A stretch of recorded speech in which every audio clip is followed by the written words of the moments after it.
All right, we are talking about the Canon RF 50mm 1.8. So this is their Nifty 50. If you've been in photography a little bit, you probably heard the term Nifty 50. Every camera manufacturer tends to have their Nifty 50. I don't know if they call it the Nifty 50 because of the price, because usually they have the kind of like a cheap one, like in the EF. They had like a really affordable one, and now this is the RF version of that. And I will say, I have the RF 50 1.2, which is like their L. That thing's crazy sharp, like stupidly sharp in a good way. I mean, like I love that lens. And so I had that first, and then I got this because the other one, just sometimes I like having a smaller form factor. And I was like, oh, I'm a little disappointed in this lens. So this is not a need. All right. There's other lenses I think are better. I mean, unless you just love the 50mm and you can't afford, the other versions, whether it's the 1.2 or the 1.4. This is good. Like, it's fine. Like, it's a good value. I'll say that. It's a great value. But I don't find myself shooting on this that often. Mostly because the 50mm, if I am shooting on it, I actually prefer to shoot my portraits on 50. And if I can shoot my portraits, I'd rather have a nicer lens. So I would say this is like, contrary to some of my other stuff, like you don't need to get this. If you want to kind of complete the collection, it's like, you want to have all like the gray RF lenses. Yeah, sure. Especially you get them on sale and it's a pretty good deal. But, and if you don't have any, I'll say this, if you don't have, like, if you just kind of have the kit lens and you're trying to look for like, something for portraits and you can't afford because the 1.2 it's not cheap. Like those are pretty expensive, or the 1.4, then definitely get this. I still shoot with it. I don't shoot with it that often, but I'll keep it in my bag at times, and take it out. So, no thrills. I mean, you got a button for a control ring. It's just nice and smooth as usual. I never really set this to anything.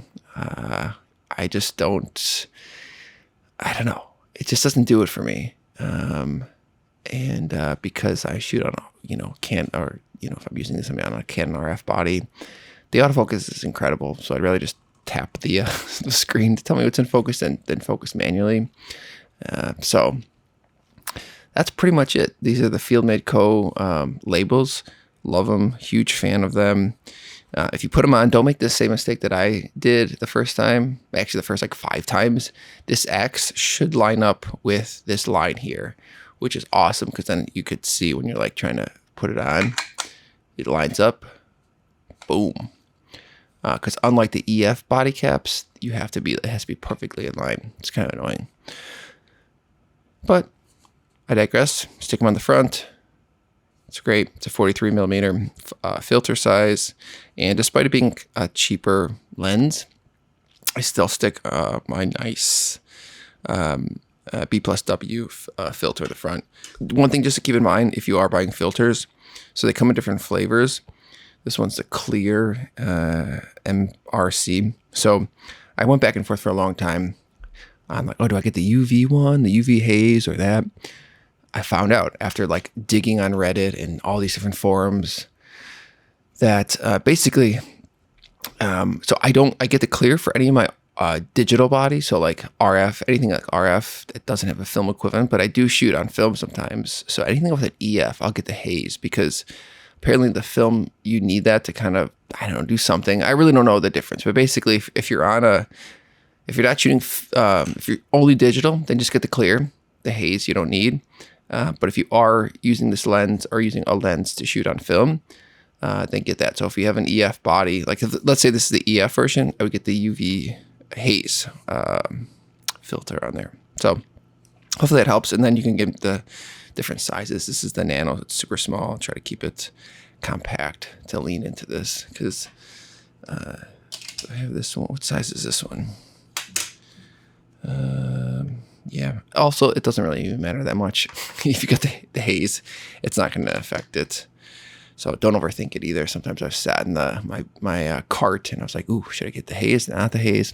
Just whatever. I used to be very particular, make sure, and now it's like, yeah, just pick it. So, all right. Good luck. Remember, you don't need this lens.